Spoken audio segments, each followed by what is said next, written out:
These are the waters of Lake Van, located in eastern Turkey, a region known to history as Eastern Anatolia. For 26 years, this area suffered the rampaging violence of a civil war and a world war that claimed the lives of nearly 2 million people.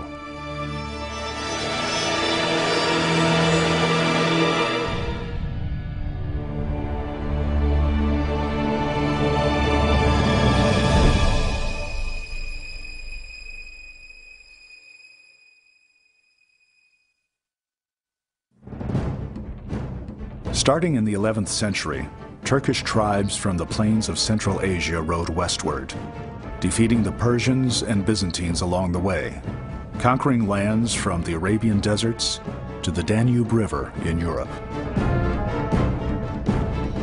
These tribes became known as the Ottomans, and their great empire would survive for more than 600 years.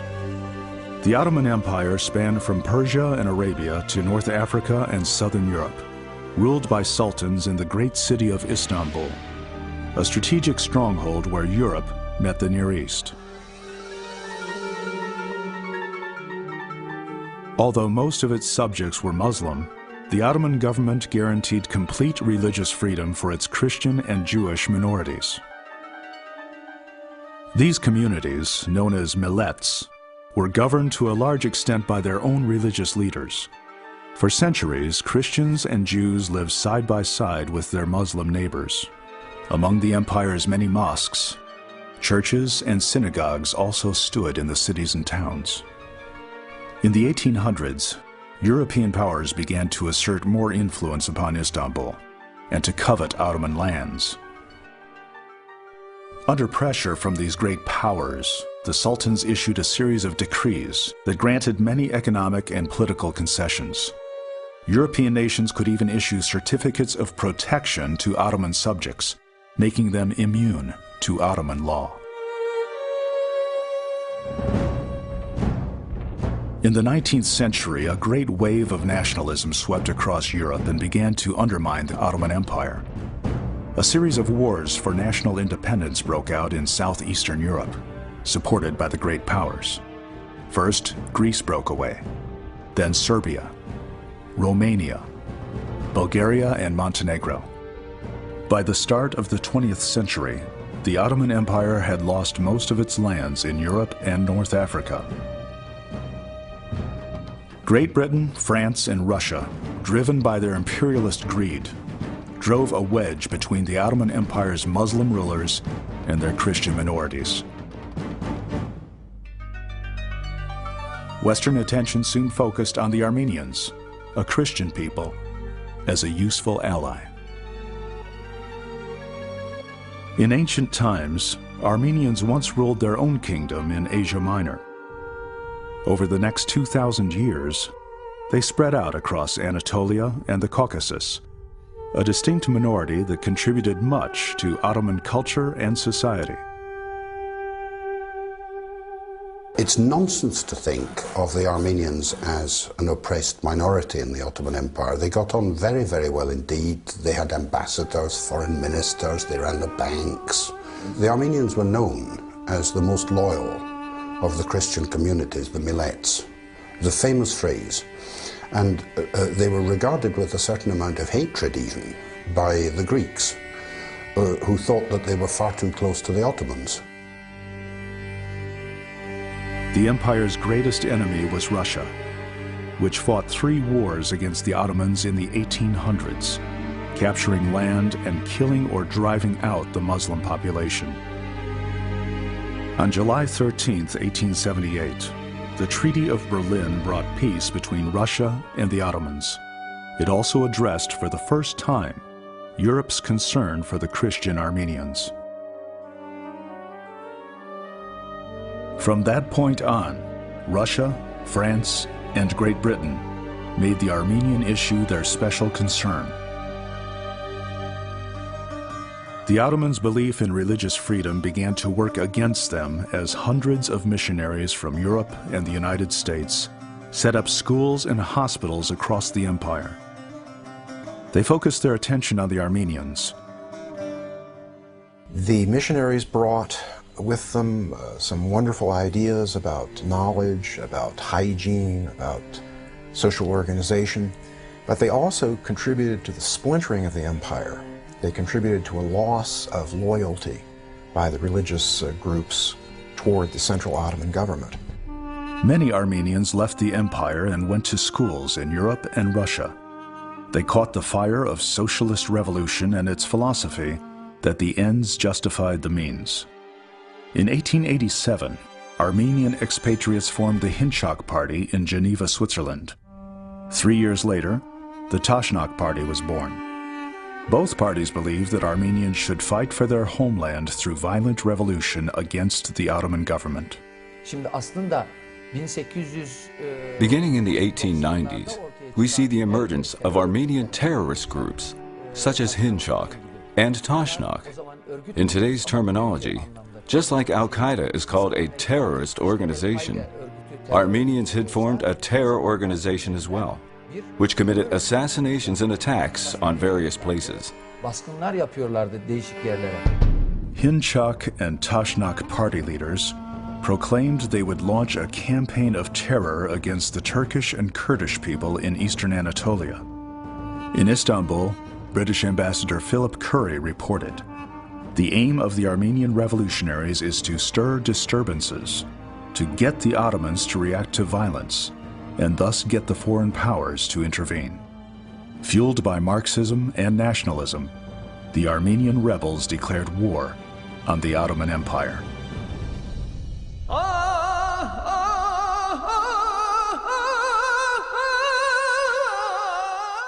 In December 1893, Dr. Cyrus Hamlin, a Boston educator, reported that an Armenian revolutionary told him the following: "We will kill Turks and Kurds, set fire to villages. Enraged Muslims will rise, fall upon defenseless Armenians, and slaughter them. We are desperate. We shall do it." They had no choice. And consequently, they had better attack the Muslims because the Muslims were attacking them. And this conflict became inevitable. There were no more neutral parties. There were only those who were on the Ottoman side and those who were on the Armenian and the Russian side. Starting in 1894, Armenian revolts broke out in several cities across eastern Anatolia, including Trabzon, Sivas, Erzurum, Bitlis, and Van. The incident was always created by the Armenians. And these were bloody incidents. They would go and massacre a group of Muslims, and upon this provocation, the government, or even perhaps the local population, would go and repress them and massacre a group of Armenians in return. The important thing for Europe, of course, was that the Armenians were being massacred. A massacre of Muslims was not very important in their eyes. They had this attitude. Ottoman authorities did retaliate, attacking and killing many Armenians. While the Western press portrayed the Turks as ruthless killers, little was said about the Armenian revolutionaries and the helpless Muslims they slaughtered. They wanted to get the independence of the Armenian people by using force. That was wrong, because after living side by side for centuries, Turks were deeply hurt because of these terrorist activities. These Marxist rebels forced many peaceful Armenians into supporting their cause. Those who didn't became targets themselves. The Russian diplomat, General Maevsky, wrote, "The unarmed Armenian villagers were forced to help the armed rebels at the cost of their blood." Akdamar Island, surrounded by Lake Van, was a major base of operations for the Armenian revolutionaries. From this Armenian church, they masterminded attacks against Muslim villages, provoking them to retaliate. The rebels attacked policemen and other local officials. Their favorite targets were Kurdish villages. Armenians and Kurds had a long history of squabbling over land. This bad blood exploded into violent massacres. The Armenian revolutionaries, sometimes using them, but mainly using their own men from Russia, came in and began to attack Kurdish tribes. Now, why in the world would, say, 30 people attack a large Kurdish tribe? The reason is to spark reprisals. You attack a Kurdish tribe, which is armed, which is dangerous. You kill a number of their people that are off herding sheep. You attack a village that isn't protected at the moment. You do something that will allow you to cause a problem and then to escape. The Kurds were not a people to sit still in the face of provocation. They began to kill Armenians. There was a great hostility between Kurds and Armenians in some parts of eastern Anatolia.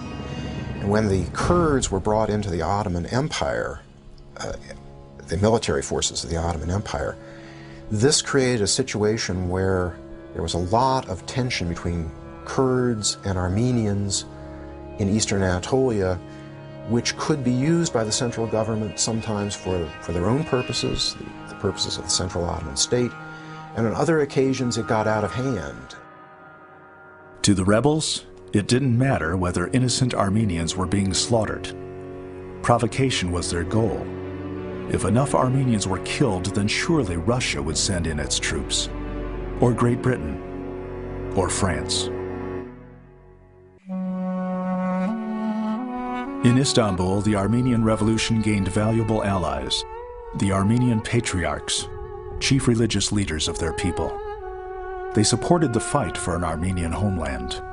It was in their best interest to do so. And the patriarch went on, if you try to set up some kind of national unit, then there will be a horrible backlash from the Turks. So you mustn't do it. Just wait, and nobody will come in to save you, especially not the Russians. They don't like us. Now, what is the nationalists' response to their patriarch? They shoot him. The ends continued to justify the means as Armenians took their fight to Istanbul. On August 24, 1896, a group of Armenian rebels took over the Ottoman Bank, chief symbol of the empire's wealth. The incident sparked a riot in the city. About 400 Muslims and 1,700 Armenians died in the violence. Under pressure from Europe, the Sultan pardoned the Armenian rebels, who were granted safe passage out of the country.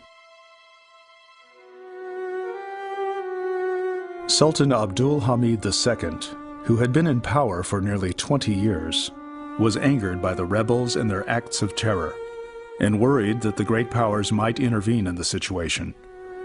He ordered his forces to put down the rebellion. The Ottoman army, including Kurdish units known as the Hamidiya, launched a merciless attack against Armenian communities. Some of their victims undoubtedly were revolutionaries. Most of them were not. From 1895 to 1897, thousands of Armenians were massacred in eastern Anatolia. These massacres were seen as, in a sense, a warning to the Armenians not to organize further and go in the direction that they'd been going before, challenging the Ottoman government, and to put aside their demands for reforms, which were feared ultimately would lead to demands for autonomy and independence. In fact, the Hınçakyan Party's plan did include ultimately independence for the Ottoman Armenians. Despite the massacres, Armenian rebels such as General Antranik kept up the fight. From 1901 to 1904, his forces attacked and killed thousands of innocent Muslims. Armenian guerrilla forces, portrayed as freedom fighters in the Western press, kept up the struggle against Ottoman rule. In this effort, Christian missions became military warehouses. These missionary schools started to serve like fortresses for the Armenians. They were able to hide their arms, ammunitions in these schools, and receive orders from their leaders, from the Revolutionary Committee leaders through these schools.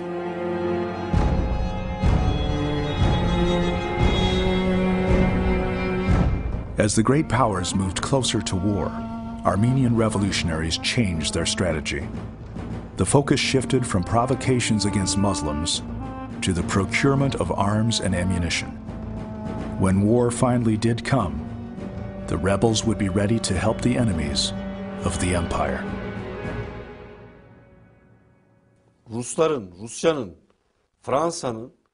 One will find a lot of information and documents on the role of Russia, Great Britain, and France in Armenian rebellions in Anatolia.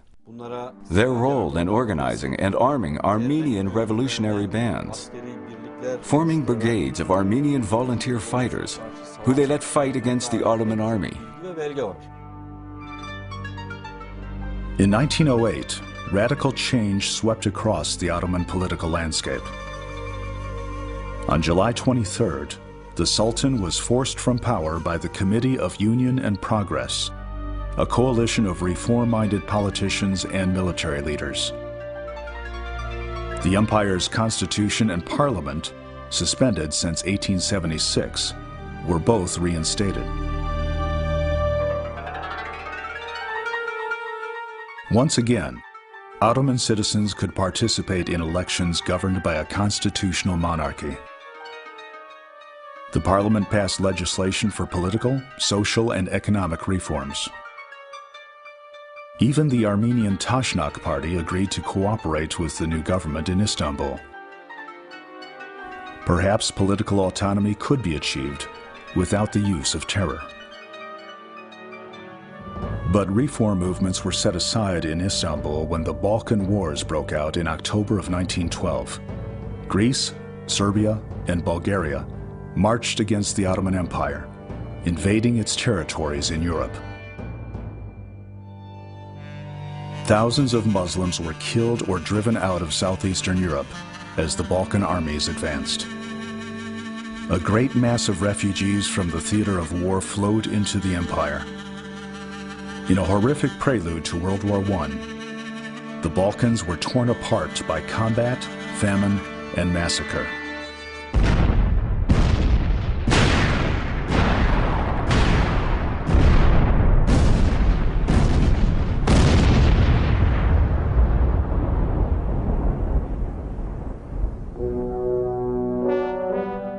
In Istanbul, another political force had been gaining momentum, the Young Turk movement. It supported the empire's military leaders, and the Ottoman government became a dictatorship in early 1913, led by a triumvirate of men. Minister of War, Enver Pasha. Minister of Interior, Talat Pasha. And Minister of the Navy, Cemal Pasha. Under their rule, social and political reform continued, even as the empire drew closer to its own demise. The head of the Armenian national delegation, Bogos Nubar, still managed to negotiate some reforms for the Armenian people. But these promises were shattered by the outbreak of World War I. In August 1914, the war that Europe had been waiting for finally arrived. Great Britain, France, and Russia lined up against Germany, Italy, and the Austro-Hungarian Empire. Istanbul mobilized its army and waited. Kaiser Wilhelm II of Germany had offered military assistance to Enver Pasha and the Ottoman army. Guns, ammunition, and equipment. He also sent German officers to train the empire's soldiers. After war broke out on the continent, the Ottoman army reported increased activity by Armenian rebels. From Paris, the Hinchak party proclaimed that the entire Armenian nation, waving the sword of revolution in their hands, would enter the World War. The First World War broke out in Europe in August 1914. At the time, there was no reason to suppose that the Ottoman Empire would be a part of it, or that the Middle East would be involved in it. It was a European affair and not a Middle Eastern one. But as a sort of accident, the Ottoman Empire did come into the war. And though I say an accident, in a sense, it was not an accident, because it was the work of a very talented conspirator and plotter, Enver Pasha, the Minister of War in the Young Turk government of the Ottoman Empire. Enver Pasha found a way to get into the war. On October 29, 1914, Ottoman warships bombarded several Russian cities on the Black Sea coast. Enver soon devised a plan to attack Russian forces in the Caucasus region. It was a fatal mistake in judgment. In December 1914, the Third Ottoman Army, 95,000 men, began to advance against the Russians. In the mountains of eastern Anatolia and the Caucasus, winters were harsh. Deep snow, freezing temperatures, and rugged landscape. The Ottoman troops, poorly equipped for a winter campaign, followed their orders and marched into a great disaster.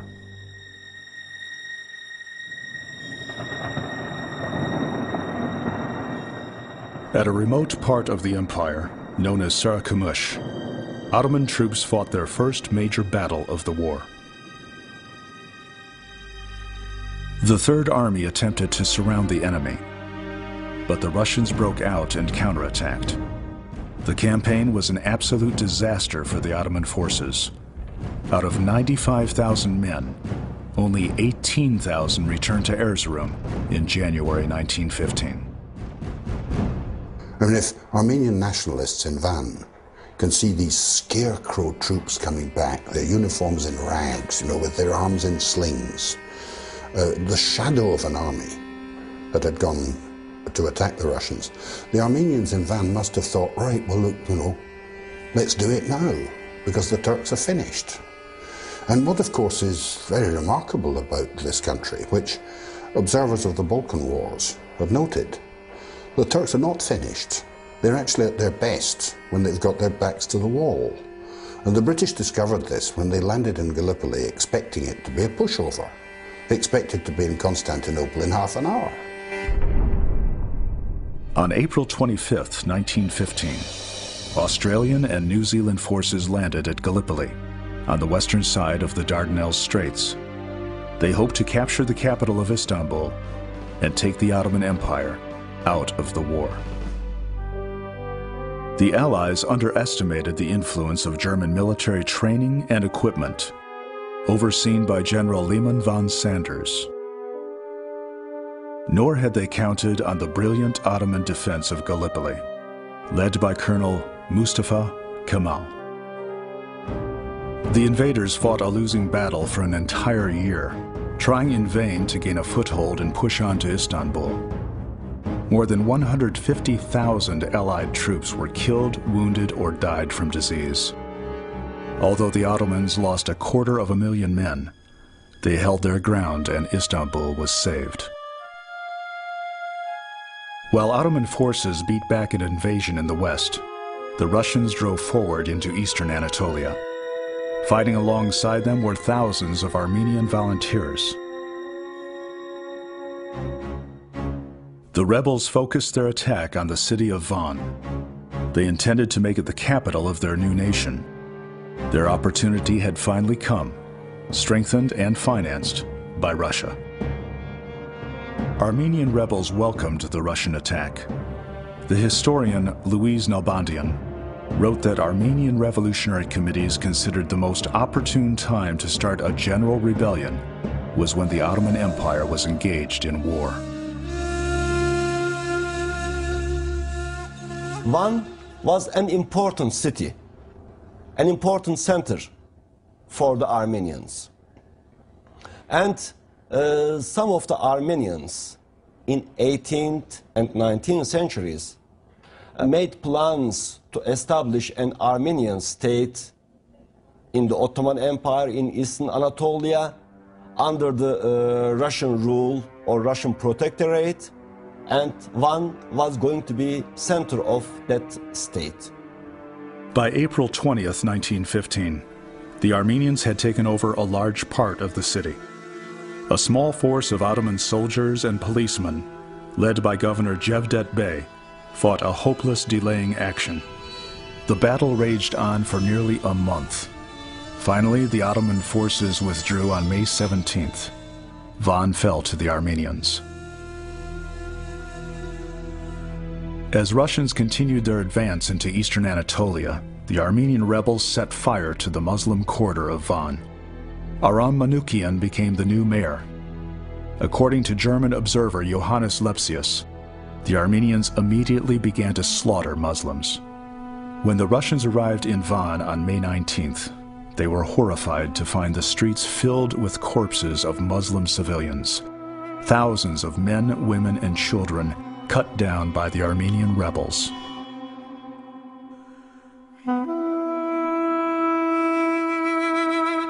With the exception of 2 mosques, the entire Muslim part of the city had been utterly destroyed. The Russians, supported by Armenian volunteers, pushed on throughout the spring of 1915 with little resistance. The Ottoman troops were in full retreat from the Russians and could not protect the civilian population from Armenian attacks.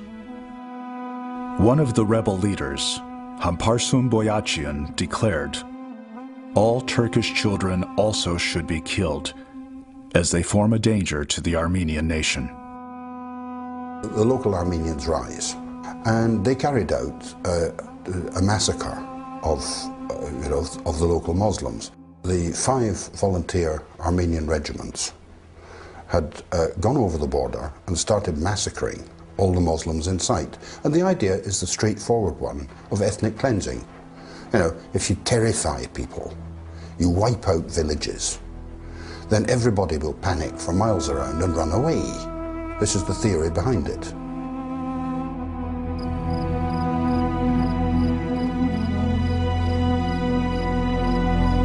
At this site, near the village of Zeve, not far from Van, about 2,500 unarmed civilians were massacred by Armenian rebels. They were driven into this natural bowl area and cut down with rifles and machine guns.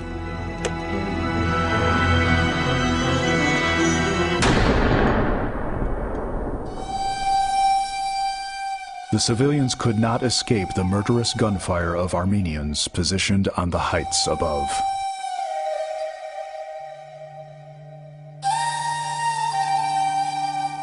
At Akdamar Island, Muslims fleeing from the horrors around Lake Van sought refuge.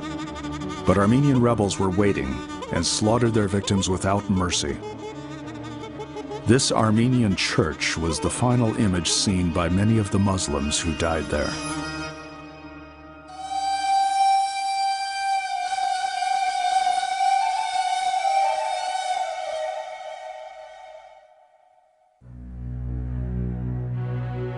With rebels in open revolt across eastern Anatolia, the Ottoman government decided to relocate about 1/3 of the Armenian population to other towns and areas outside the war zone. Istanbul made it clear that Armenian lives and property were to be protected. One decree stated, "This order is entirely intended against the extension of the Armenian revolutionary committees. Therefore, do not execute it in such a manner that might cause the mutual massacre of Muslims and Armenians." Along their routes of departure, Armenians fell victim to starvation, disease, and massacre by Kurdish tribes and other renegade elements. Local authorities reported these massacres to Istanbul, and the routes of departure were eventually changed to increase safety. Despite these efforts, tens of thousands of Armenians died in the relocation that lasted from June to November of 1915. Yet most of them survived. According to the Armenian political leader, Bogos Nubar, out of 500,000 Armenians who left their homes, about 390,000 arrived safely at their destinations. By the summer of 1915, Ottoman forces had regrouped and began to counterattack. In 1915, the Russians came in, they took over Van, they took over many other areas, but they were relatively quickly held and then defeated by the Ottomans. They were forced to withdraw. And when they withdraw, the entire Armenian community of all the provinces where the Russians had arrived withdrew with them. They felt that they would be attacked by the Muslims, the survivors, that they would be attacked because they had attacked the Muslims, and so they ran. And when they ran to the Russian Empire, ran along with the Russian troops, they suffered horribly. They suffered starvation like the others, they suffered disease, or in other words, they suffered exactly what the Muslims had suffered just before them. As Russian troops withdrew eastward, Ottoman soldiers and Muslim refugees attacked or killed nearly any Armenian who remained in eastern Anatolia. The Hinchaks and Tashnaks had gotten their morbid wish. Innocent lives were being sacrificed for their cause. Countless atrocities were committed during these times. Women were raped. People were tortured, horribly disfigured, burned to death. Armenian rebels turned their violence into a game. When they found a pregnant Muslim woman, they would bet on whether she carried a boy or a girl. Then they would slit her stomach open to find out. The political struggle of Armenian revolutionaries had turned into an unimaginable bloodbath. Yet far more Muslims and Armenians died of other causes. They had no food and starved to death.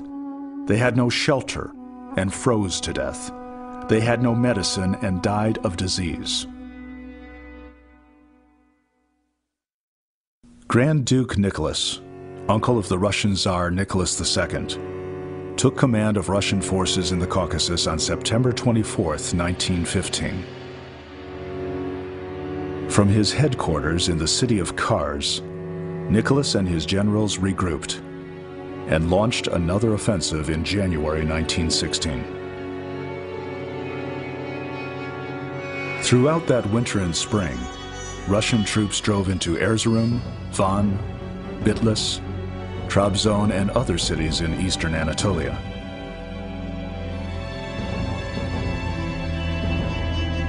Nicholas depended on his Armenian volunteers to spearhead the advance, as they were familiar with the territory. At the same time, Armenian revolutionaries disrupted enemy communications and supplies behind the front lines.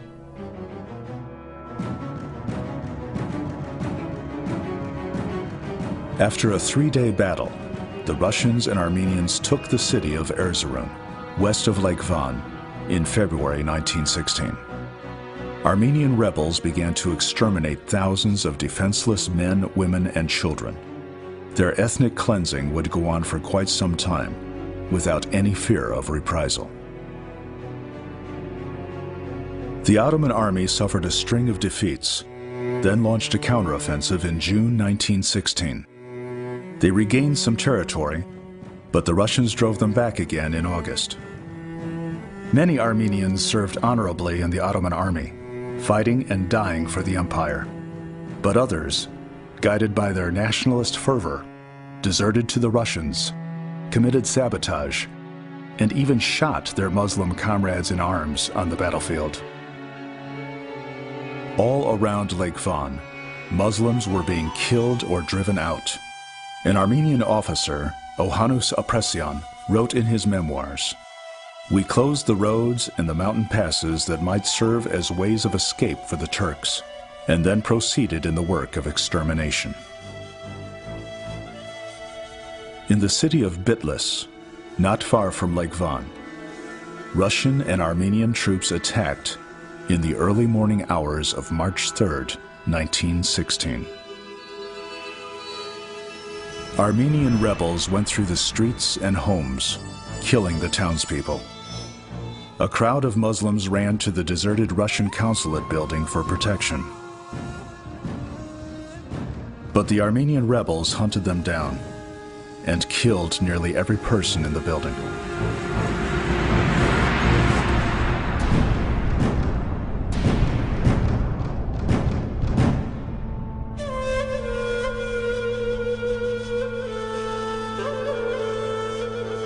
The Armenians themselves oftentimes are accused by the Ottomans of actually killing or massacring Muslim population. And in fact, the Armenians did do that in 1917 to 1918. Briefly put, the Muslims were all being killed. In cities like Mamahatun, Erzincan, Erzurum, all the way into that area, Muslims were being killed in all the major cities in whatever countryside they could. The Ottomans finally attacked and came in and took over those areas, and when they did, they found literally streets that were covered with corpses. They found that the wells had been poisoned by the most convenient method, which was to stack them full of dead Turkish males, females, and children. They killed everyone they could find. It must be said that many Armenians who were found after that were killed by the Turks, especially the villagers who came back and found all their families dead. But there weren't very many Armenians who were left. By now, hatred was all-consuming and no one was safe from the terror that gripped the region. In the spring of 1917, Muslim refugees had no reason to hope for a miracle. They were controlled by the Russians and being slaughtered by Armenians. Unknown to the desperate Muslims, help was on the way from a most unlikely source.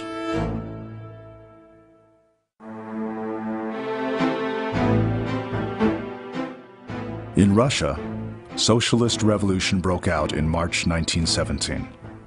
By the end of that year, the Bolshevik Party, led by Vladimir Lenin, took over in Moscow and signed an armistice with the Ottoman Empire. We now enter into an area of immense confusion because you had the Ottoman Empire dissolving. But in 1917, with the two Russian revolutions, you had Russia also dissolving, Russia, which had been an ally and now was going to be who knew what, but increasingly it looked like maybe an enemy under the new Bolshevik regime. Just when it looked like the Russians might drive all the way to the Mediterranean, their great military machine ground to a halt. Most of the Russian soldiers who had been occupying eastern Anatolia simply deserted and went home. They wanted to protect their families. They didn't know what was happening in Russia. They wanted to get out. Initially, the Russian armies that dissolved in eastern Turkey were replaced by Armenian forces. The Armenians stayed on. The Armenians stayed on, but of course they were a small force. It was a hopeless battle.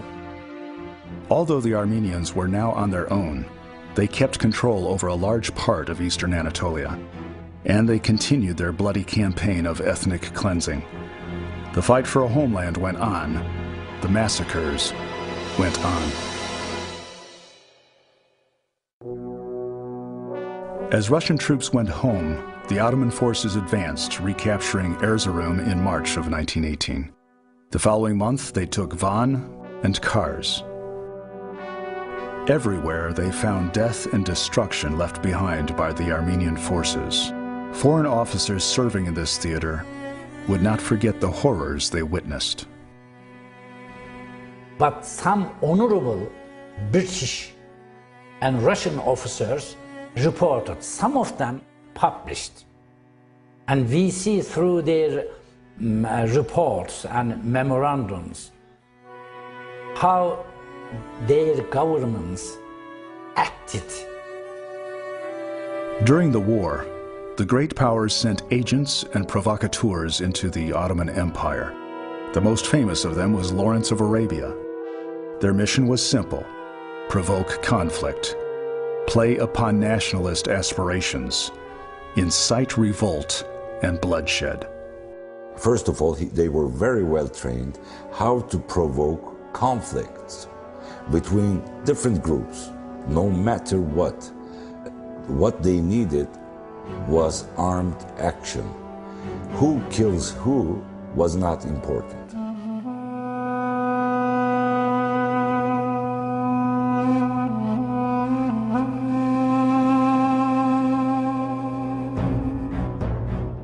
While the Ottomans drove the Armenians back in the east, the war was being lost to the British in Palestine, Syria, and Iraq. In October 1918, the Allies captured Damascus and Beirut.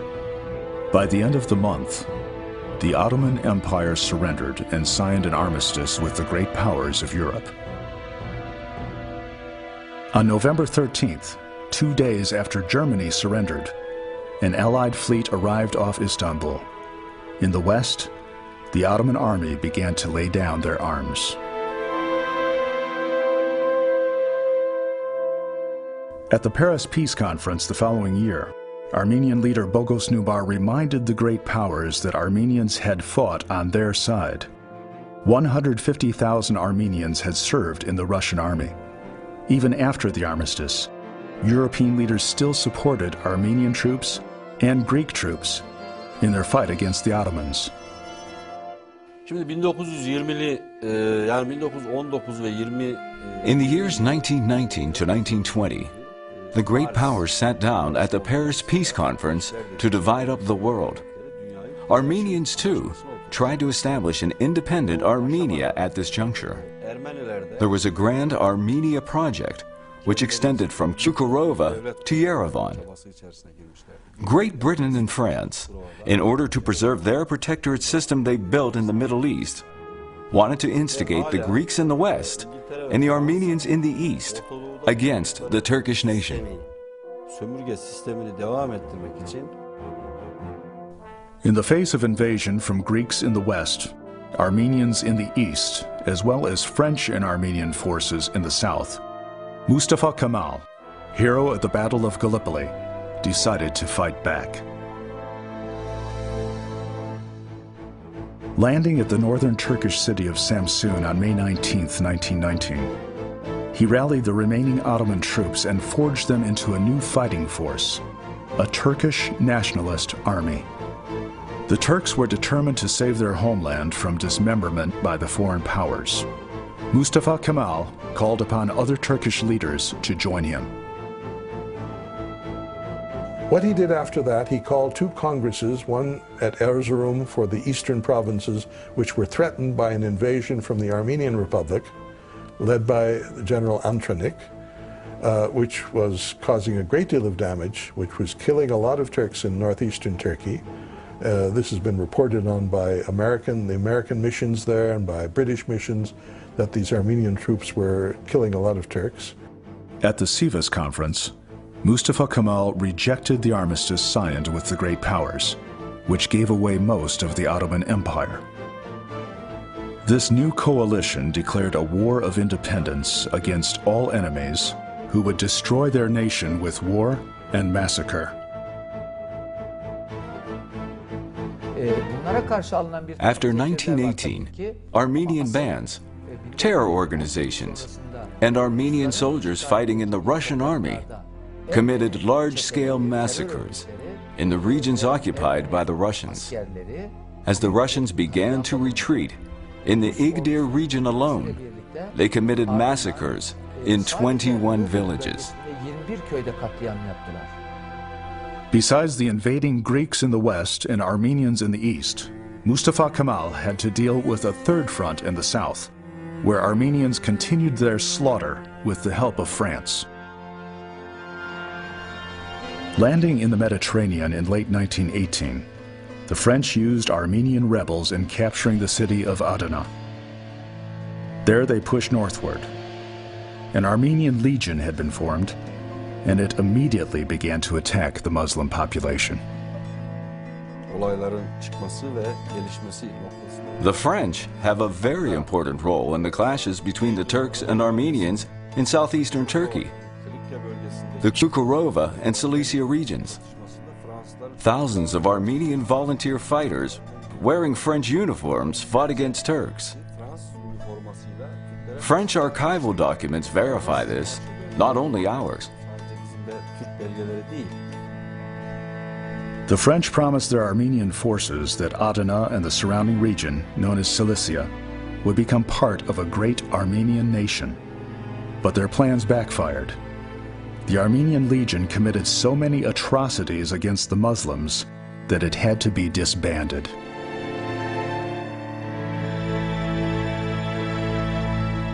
The dream of an independent Armenian state in Cilicia was shattered by the advance of Kemalist forces.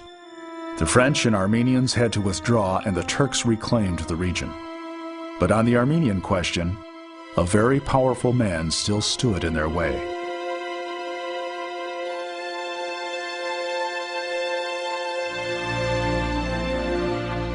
The great powers called upon President Woodrow Wilson of the United States to accept a mandate over territories claimed by the Armenians. It would be a way of including the Americans in the final breakup of the Ottoman Empire. Wilson's heart was with the Armenians. A devout Christian, he sympathized with their desire to separate themselves from their Muslim neighbors. In the fall of 1919, Wilson sent General James Harbord on a fact-finding mission to eastern Anatolia and the Caucasus region. Harbord and his commission spent 6 weeks in the area, evaluating the state of affairs regarding Turks and Armenians. General Harbord from United States was sent to observe, analyze the situation in eastern Anatolia in order to search whether an Armenian mandate can be established or not. And in his report, he also stressed that Armenians were not majority in any part of eastern Anatolia, and that statement was an important factor not to take an Armenian mandate by the American government. During his mission, Harbord learned of the horrible massacres that had been committed and were still being committed. He also discovered that most of the victims were Muslim. The conclusion of the report was not really for or against the mandate. General Harbord wrote 12 reasons for and 12 reasons against why the United States should or could accept the mandate. And this was debated at the Congress, and the Congress, something like 57 to 26 votes, voted against the U.S. mandate in eastern Anatolia. General Harbord reported to his superiors that, while good reasons existed for an Armenian mandate, compelling reasons also existed for rejecting the idea. One reason stood out among all others. The Armenians did not even come close to being a majority in eastern Anatolia. The area was mostly populated by Muslim refugees who had suffered unspeakable horrors since the start of World War I. Yet their suffering was ignored by the West. Instead, they focused relief efforts on the Christian Armenians, raising millions of dollars for food, supplies, and clothing. As for the Muslims, they were on their own. And the Armenians sent their army to invade other parts of the Caucasus and invade eastern Anatolia or eastern Turkey. They were met by the army led by Kazım Karabekir, part of the Turkish National Army that was led by him. There were battles. Kazım Karabekir defeated them, pushed them all the way back into Yerevan, and they forced the Armenian Republic to sign a separate peace agreement with the Ottomans at Kars. Armenian troops retreated toward the Yerevan province in the Caucasus, leaving Turkish soldiers to count the bodies of slaughtered Muslims, including 10,000 at Erzurum, 9,000 at Sarıkamış, 25,000 at Kars, and more than 70,000 at Nakhchivan. Our archives reveal that in Anatolia, after the end of World War I, a total of 529,000 Turks were massacred by Armenians. All these dead are accounted for by name and their village, so we can provide even the names of those killed.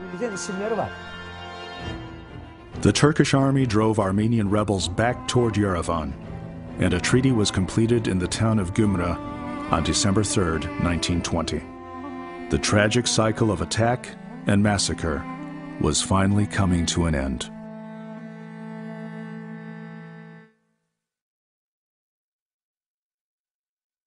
Two years earlier, the Armenians established a republic in the Caucasus, with Yerevan as the capital. But their freedom was to be short-lived. The Armenian revolutionaries and nationalists had fought on the side of the Allies, only to suffer their betrayal in the end. Their dream of a new Armenian nation stretching from Adana to Yerevan had been a tragic illusion. This was all part of the rivalry between these different powers, which didn't want to see one or the other in control. They all cut separate deals ultimately with the Turkish nationalists when they saw that the Sultan's government was no longer a viable force, and the Armenians were left, in a sense, in the lurch. More Armenians died, and ultimately the Armenians who were left living under Turkish control all emigrated. Now then comes the big Armenian emigration. It's not 1915, it's 1920. When hundreds of thousands of Armenians, fearing retribution when the French collapse in southeastern Turkey, fled on French ships and went to North Africa, eventually to Marseilles, perhaps to the Lebanon, perhaps to French Syria. That's when the real immigration happens from Turkey. In Ankara, Mustafa Kemal and his nationalist government were encouraged by the end of conflict with Armenia and the withdrawal of supporting British forces that had landed in the Caucasus. But in the west, the Greek army had advanced deep into Anatolia. In August 1922, Kemalist forces launched a counteroffensive. The Greek forces retreated to the coastal regions, killing thousands of Muslim citizens along the way. At Izmir, Greek troops were evacuated, along with many refugees, by Allied ships. Suddenly, the city began to burn. Half of it was destroyed. The British quietly surrendered Istanbul in November 1922. Finally, Turkey was free from invasion. The Greek army ran away, literally ran away. And so this new treaty, called the Treaty of Lausanne because it was signed there, was put into force, which resulted in Turkey gaining not only the whole of Anatolia, but also eastern Thrace as well. In the Swiss city of Lausanne, the Allies finally made peace with the Turks. A treaty was signed on July 24, 1923. The Armenian delegates to the conference and their claims to Turkish territory were ignored. So all these states slowly dropped the Armenian issue. So when the Lausanne Treaty or Lausanne Conference was held, the Armenian issue was not brought up. The Armenian delegations were not invited. In this building at Ankara, the first parliament of the Turkish Republic convened. The Ottoman Empire was officially dead. On October 29, 1923, Mustafa Kemal became the first president of the Turkish Republic.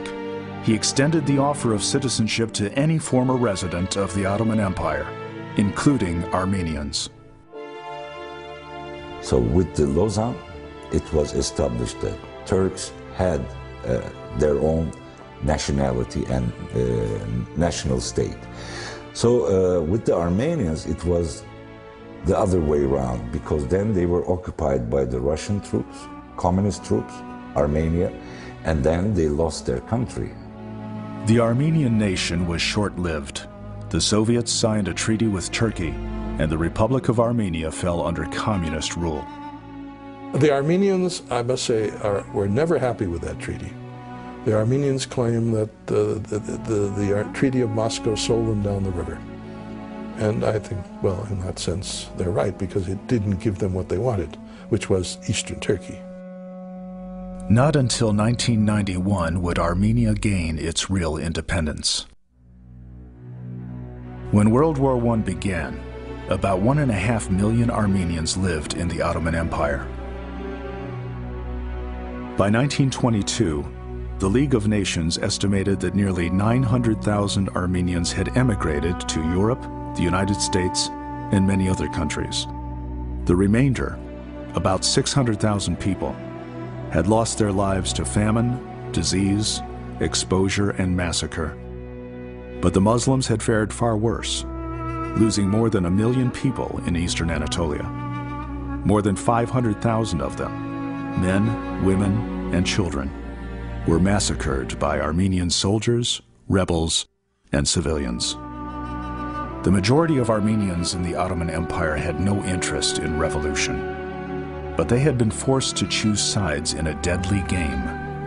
In later years, these rebels who sacrificed so many lives for their cause must have asked themselves a question during those sleepless nights when they were haunted by memories of their victims. They must have asked themselves, was our dream really worth the cost?